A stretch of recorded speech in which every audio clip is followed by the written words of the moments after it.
आज आई नाश्त्याला चिंचेच्या कोळातले पोहे करणार आहे.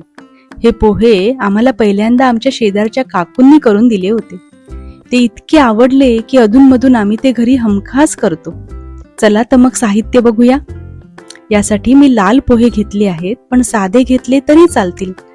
नारळाचा रस, चिंचेचा कोळ, गूळ, कोथिंबीर आणि सुक्या लाल मिरच्या.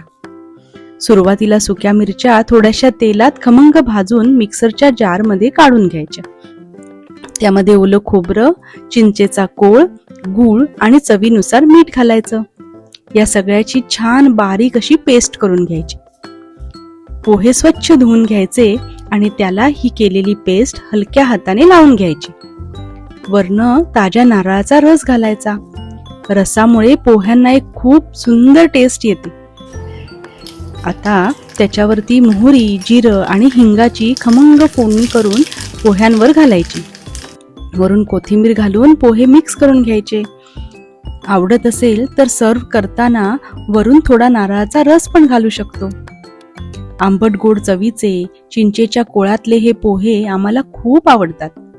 साधा, पारंपरिक, मनाला समाधान देणारा असा हा ब्रेकफास्ट फक्त पोटच नाही तर मनही भरून टाकतो.